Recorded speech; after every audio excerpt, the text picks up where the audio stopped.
nagkamali ka na ba sa pagpili ng stock at yung nung napili mo, biglang nung binili mo, biglang boom, biglang bumaksak. Pulang-pula ang portfolio mo. Nangyari na ba sa ito? Nangyari rin kasi ito sa taong kasama natin sa video. You will learn from her.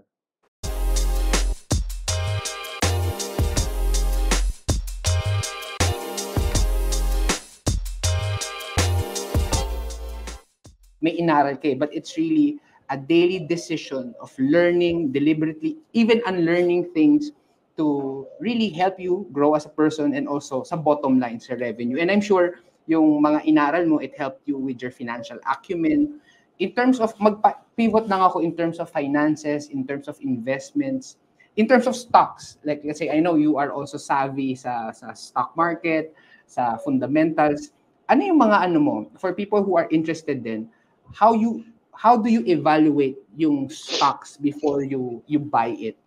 Nag-change na ba yung process mo in choosing a stock or ganun pa rin? Or nagbago na years?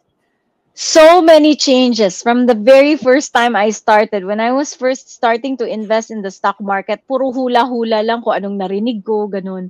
Narinig ko sa TV or kinwento ng kausap ko. And that's what we say, di ba? Sabi natin, wag gaya-gaya. O, wag makikinig sa chismis. Pero you know, when everybody's starting, it's always like that naman. So the first few purchases of individual stocks that I made, talagang ano lang yon, parang hula galore. But over time, I've learned from so many different people that I follow, and these ones are some authors. I've been very much influenced by Ben Graham, by Warren Buffett, by Phil Fisher, by Aswat Damodaran.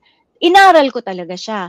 But at the same time, nag-change din yun. Talagang nag-e-evolve din yun based on people I talk to, Henry Ong, si Marvin, Brandel, tapos so many other people that I talk to, di ba? Si Rex Mendoza. Every time you talk to them, you always pick up something new and you always are able to customize based on your personality, based on the people that I know. There's one other guy whose opinion about the stock market I really follow, Vandermeer Say and Noli De Pala. These are the people na pag kinausap ko, lagi ako may question about investments and hindi dapat masayang yung mga sinasabi nila. So, when before it was just hula, over time, I've learned how to use filters. I've learned how to look at the macroeconomy, the industrial, the sentiments per industry and use that as a first filter. So, siguro 70% of the decision-making process is based on what's happening in the macro and the micro. And then, siguro mga 20% now based on industry. So anong nangyayari sa market? Anong nangyayari sa is it a sunset industry? Is it a growing one? Yung AI ba? Bago? Maglagay ba tayo ng investment dyan? And only 10% talaga yung decision making on particular stocks. This is how much my life has changed when it comes to investing. Dati, stocks lang talaga, di ba? Okay, siguro ganito nangyayari, pili na tayo ng stock. Pero hindi pwede. Dapat investment philosophy muna. Kasi pag wala kang guidance dun sa investment philosophy, growth ka ba, intrinsic value ba hinahanap mo, value investor ka ba, momentum ka ba, pag yan papalit-palit, walang kwenta, yung returns hindi kasing ganda. Or if the returns are high pero hindi mataas yung conviction mo, dadating yung time na mabebenta mo yan ng wrong timing, mali yung targets mo, hindi put together yung portfolio mo, and it's a lot less fulfilling, I think, and you make a lot more mistakes kung walang guidance na ganon. Yeah. So I'm sure you're really doing your due diligence. Ang ganda ng sinabi mo, no? It's not just about picking a particular stock, but checking the industry, the macroeconomics, microeconomics. Pero so far with what you have seen, ano yung tingin mo parang promising na company or stock as you have, again, not necessarily sabihin mo dito, auto buy agad. Siyempre, they need to do the diligence. Pero anything na parang promising sa'yo as you do the research? Yeah, when you look at the world economy right now, it seems like everything's doing good, diba? The US economy is still not in a recession. Ang dami-dami nag-expect 2, 3 years ago magre-recession na, but it's still going strong. And as a result, our local economy also, kung tanggalin mo yung effect ng mga geopolitical tensions and El Nino, El Nina, it seems like we're picking up. But when you look closely, you can see cracks in the global economy. The level of global trade is not going up as we expect it to be going up, and the concerns about quantum computing and AI, they're still there. Kaya when you think about it like that, when you think of the macroeconomic setting like that, I'm not an economist and I don't pretend to be one, but I know what I hear.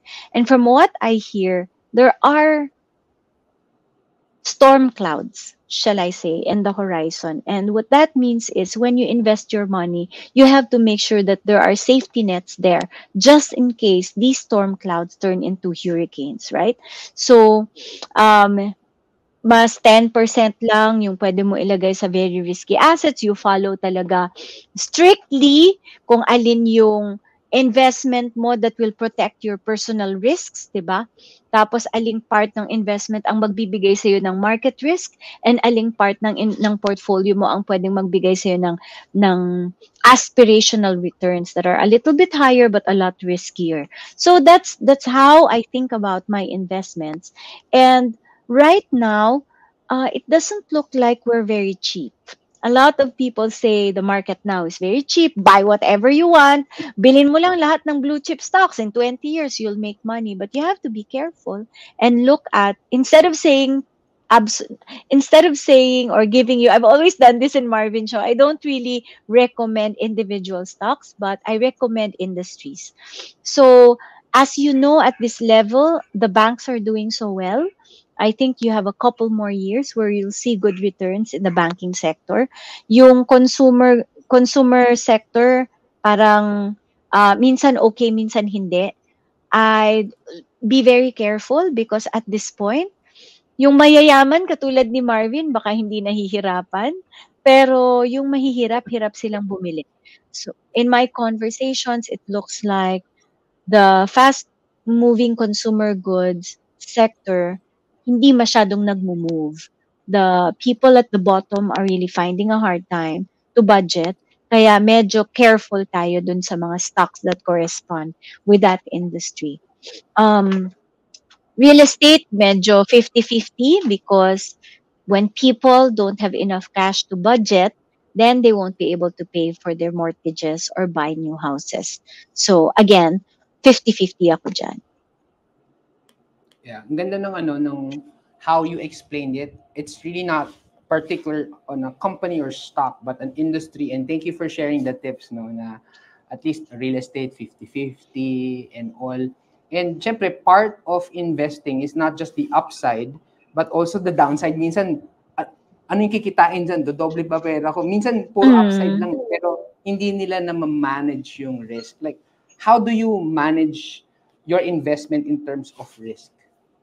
Sa ngayon, it's a no-brainer because rates have not gone down yet. So, bakit ka pa magpapakihirap actually sa stock market when you can lock in your money in easy money in bonds? Kung ngayon ka pa lang bibili, you will still be able to lock in your funds at maybe around 8% gross. Meron ng mga time deposit ngayon na 8% eh. And then you have your digital banks for your emergency funds na will still earn 4%, minsan umaabot ng 5%. The investment scenario now is very weird in that when we were starting out, walang mga ganitong option. Walang mga digital banks na may 4% guaranteed compounding. But if you don't take advantage of that now, sayang naman, di ba? So do your due diligence and find out which banks of the 6 digital banks are the best and put your emergency funds in there. Even your education funds, kung 1 or 2 years na lang kailangan ng anak mo, baka pwede mo na ilagay sa time deposit now. You're not going to see these rates anymore in a long time, I believe. So take advantage of that. That's how you manage your risk din. Kasi bonds are a good way of making sure that you have cash flow in terms of your investments. Yun nga lang, medyo malaki ang capital. Yeah. Yun yung maganda dun na at least we will not just be limited with one investment. May stocks, may bonds, which for the people who are watching, bonds is just basically nagpapautang ka either sa gobyerno or sa kumpanya. And maganda rin, no, as we manage the risk, yung importante is we invest money that we're willing to lose. Huwag mo i-invest yung pera na pambayad mo ng Meralco or ng bahay. So napaka-importante.